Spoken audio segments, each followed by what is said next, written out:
Hey, this is Matt once again. Welcome back to another video, and this is a paid request for Andrew. Thank you so much for that. For those interested in requesting any type of videos, feel free to send it either directly to my PayPal, usually the best bet, or join my Patreon. Links are in the info box over there or over there, wherever it is this week.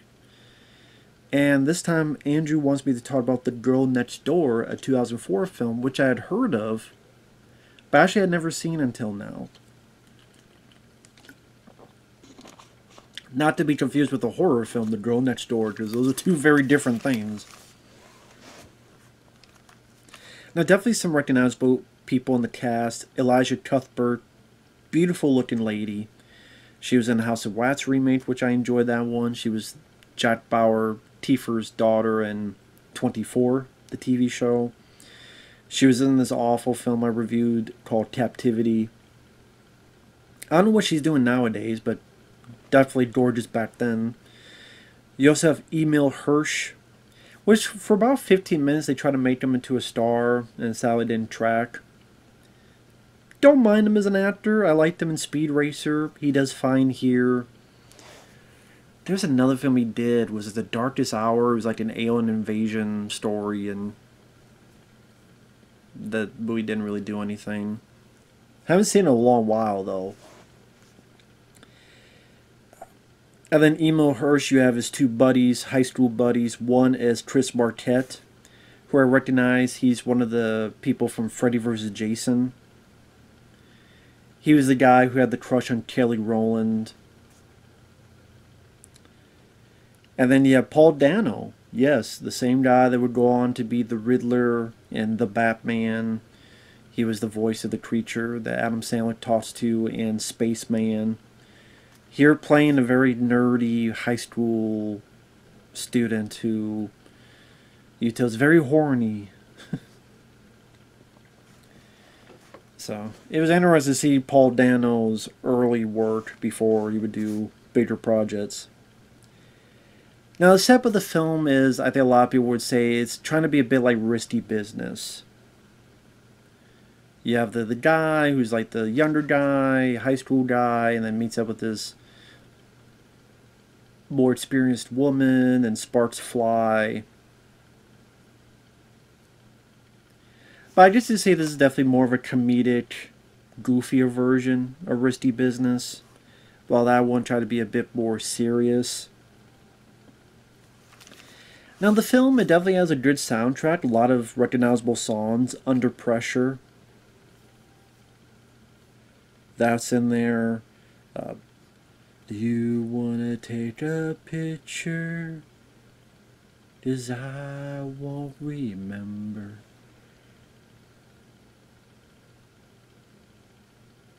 So a lot of good songs in the soundtrack that I enjoyed. At times it does have a certain energy to it in terms of like the montage at the beginning with Under Pressure, where it's people are taking school pictures and it's showing all these students and what they did during school, what they're proud of, and what great moments they had in school. And it's like this series of people talking about the great moments, and we see the great moments playing pranks or playing football or other soccer games, and making out with people, and like all the highlights wonderfully set to Under Pressure, until we get to Emil Hirsch and you realize he really hasn't done much of anything in school. Pretty much all he's done is get money to get this guy, I forget what country he's from, but this Asian guy, to America, exchange student program. But other than getting the funding for that, that's the only thing that has really been a status quo in his life. I think he's president of the student council as well. But he has his two buddies, Paul Dano and Chris Marquette. Not really a whole lot else going on, until one day he has a new neighbor, and is Elisha Cuthbert. And he sees her through the window, sees her undressing. She comes over, invites him for a ride. And then she's like, oh, well, take your clothes off and go outside. So he does. Granted, I think it's a bit harsh to make him run outside naked for the neighbors to see. Because, okay, he watched it, but he said sorry, and it's like, you don't have your window completely damn open for the world to see. Just saying. Maybe close the shit. But at least they'll find, okay, get him, you're naked in the car, so hey, you got to see me naked, let me get to see you naked. But him running down the street naked, I thought was a bit harsh. But they laugh it off, and they start bonding, they start hanging out with each other, they start becoming friends, and then potentially more. Well, she starts bringing out the rebellious streak in him, so he sneaks out of class, or she gets him to go into the principal's swimming pool, and they're both swimming around, and then when he's coming out, they get out of there. So everything's going fine, there's a party, he's kind of being pushed to the side, but he finally gets the balls to go up and kiss her. And things seem to be going well until Chris Marquette, who is always talking the talk but never walking the walk, always talking about how I would do this and I would screw this lady, I would do this. So Chris Marquette's character got a bit on my nerves. He's one of those loudmouths that won't shut up and is talking all big and mighty and doesn't really do anything. So I wasn't really a huge fan of his character. Not because of the acting, but just the way the character's written. Which, yeah, you have a lot of characters like that in movies, but him just seemed more particularly annoying to me.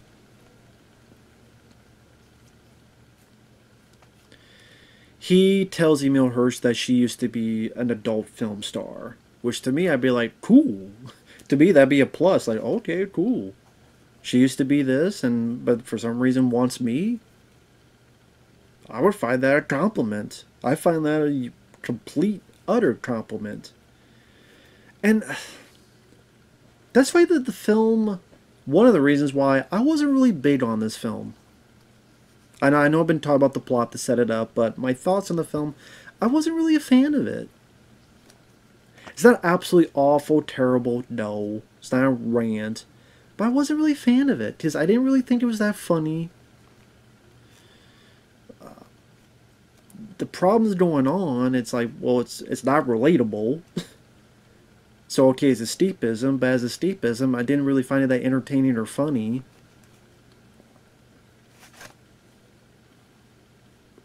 And I'm kind of sitting there going, like, you really have that big of a problem that she is an adult film star? I mean, I didn't. For people like me, I'd be like, yeah. And maybe if it was like, oh, I'm nervous because I don't think I'll be good enough. But he doesn't add nervous. He adds more cold. And then invites her to a motel room. And then, because he listens to a buddy of his. And she's like, oh, is that what you think of me? So he just does these stupid things that I'm like, I get so pissed at him. Like, almost to a point I don't like him anymore. I'm like, fuck this idiot, moron, dumbass. You don't deserve her, you fucking moron. You dump this whole thing on your head. And then piss on your head. You stupid idiot, you moron, you putz. That's why I get so mad. So that I got mad about. I'm like, you fucking, yeah. Smack you right in the face. With my dick. Like, why are you freaking out like that? It's one thing if you're scared, but it's another like... So of course he ruins it because he's an idiot. And get more into spoilers. He tries to make amends and sees that Timothy Oliphant is there. Timothy Oliphant worked in the adult industry, kind of like her manager, director, I don't know how else you want to put it. And then they start hanging out with each other, but you tell it's a bit of an antagonistic where Emile Hirsch wants to make the guy believe he's much older than he is, so sure, give me some alcohol. Sure, give me a cigar.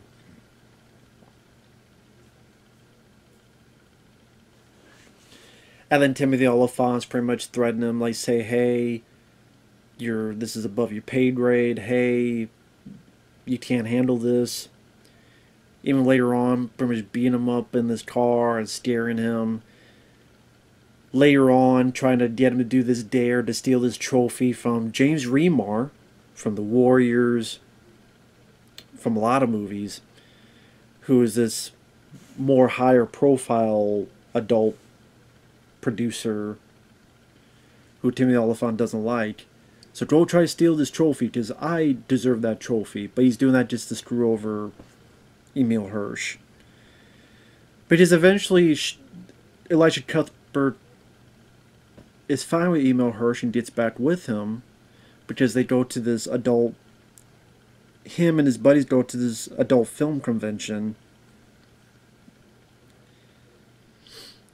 and convinces her, like, listen, leave this world behind, like, convinces her to do it. And Timothy Oliphant doesn't like that. And eventually screws him over, pretends to be some people, steals the money that he was going to use to bring that exchange student over, and that he's desperate, doesn't know what to do. So Elijah Cuthbert gets the idea of making a porn film. So they don't do it at the school's library during prom. So she gets them with her friends, and they get some people, they go in, and they do it. Now the film is not as raunchy as you would think. It's not as... I mean, don't get me wrong, there's nudity and stuff, but again, the way I describe it seems a lot more raunchy than it is.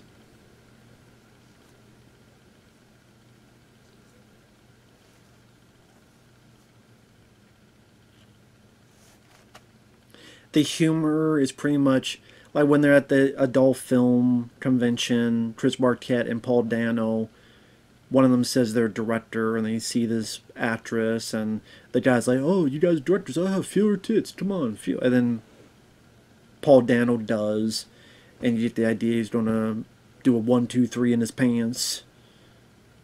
Probably from the front, hopefully not the back. They get found out, they run, they fall into some TD birthday cakes.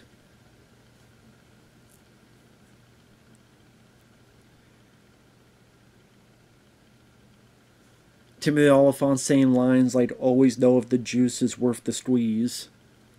Well, hopefully the juice is not loose, and his name ain't OJ. But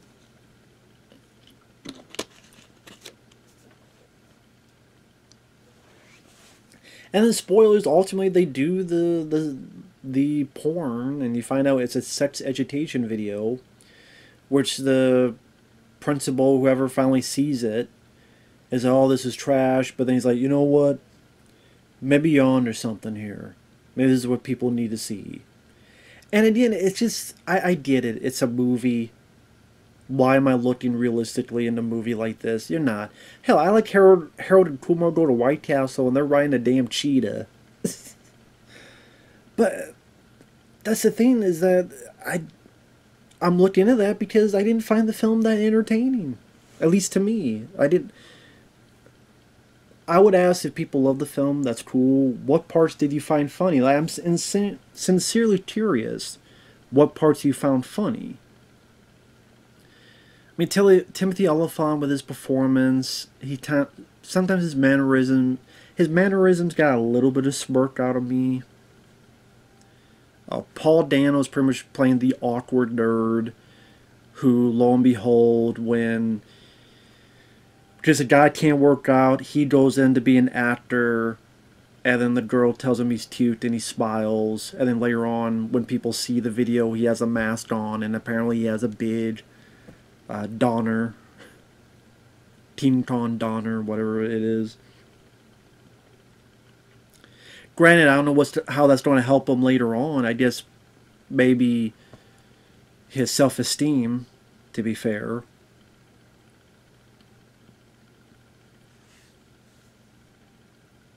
I thought it was a bit weird that the Emil Hirsch's parents, especially his mom, like, they're watching the sex education video as well. You think they'd be a bit more disturbed, a bit more, and instead she's like, oh, well, that's interesting. That's an interesting thing to do. I'm like, what dimension does this parent come from? Because I can't think of a single parent that would react that way. That your high school kid filmed a sex education video.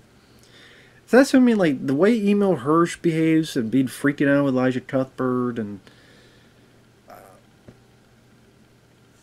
the fact that the bank teller lady let Timothy Oliphant take all the damn money, which you would think if it's that much money, you would want Emil Hirsch there or to call them. Again, this is not like $10 or $100. This is like thousands and thousands and $1,000s. So, like she's getting hostile on Emil Hirsch.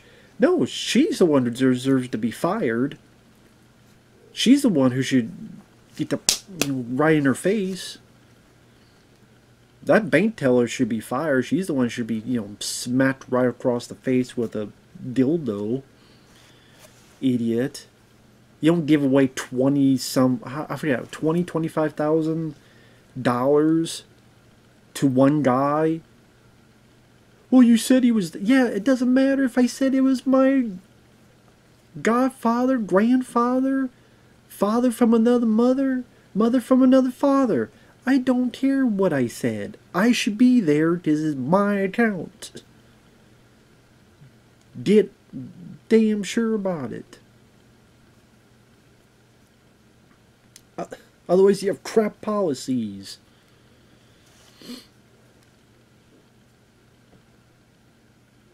Anyway, so in certain behaviors, certain characters, like I said, I do like some of the, like when they're doing these montages or certain sequences, like the director definitely tried to move the camera quite a bit or try to move it along with these quick montages of certain sequences.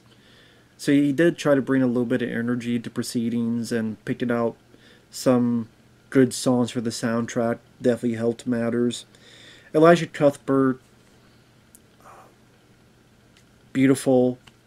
They don't really delve much into her character, though. They don't really delve into what made, like, really delve deep into like what made her leave the adult film industry, what she sees in Emil Hirsch's character. Like, interesting conversations would have been nice. I mean, pretty much at the beginning, she had asked him, what crazy stuff have you done lately? He can't answer. Then later, when they're in the principal's pool and they get out, she's like, so what crazy stuff have you done lately? Later on, she comes up with the idea because of the filming the porn thing. And he's like, well, why are you helping me out? And she mentions the speech he did about moral fiber, which touched her. Not in that way touched her, but heart touched her. The heart. And the heart. And the heart.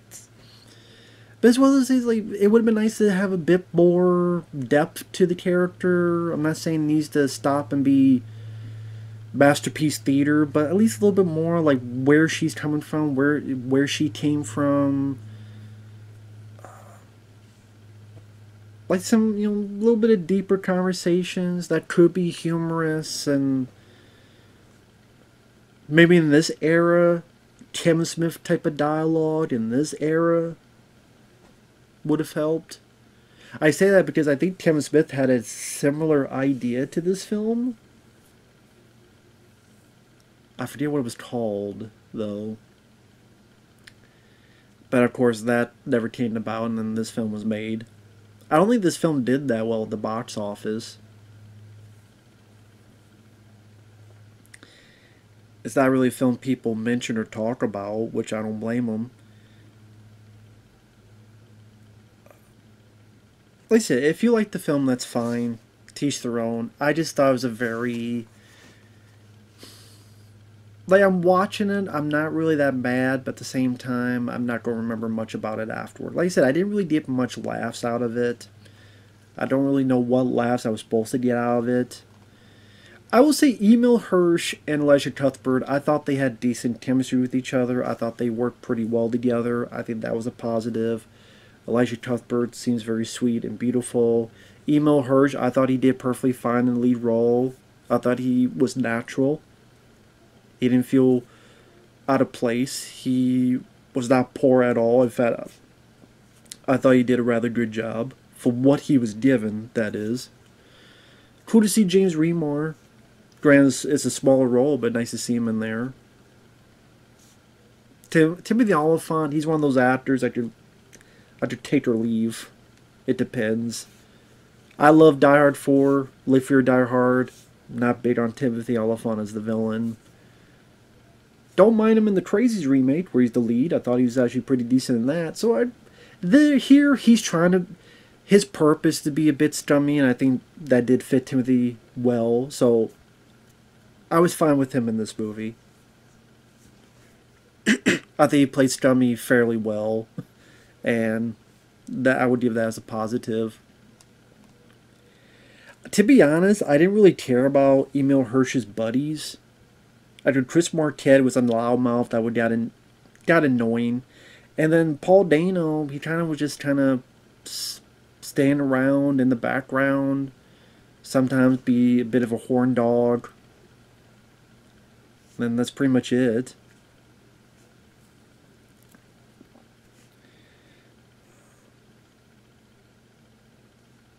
Positive, like I said, the soundtrack. I mentioned Tape by Picture, Under Pressure. Also, this song, I'm a dirty dog, dirty dog, which I remember I first heard in the Jet Li film Kiss of the Dragon. I'm like, oh, okay, nice to hear that song again. So, like the soundtrack. So, not the worst film I've seen, but I wasn't big on it either. So with that said, thanks for watching. Take care, and we'll see you guys later. Bye-bye for now.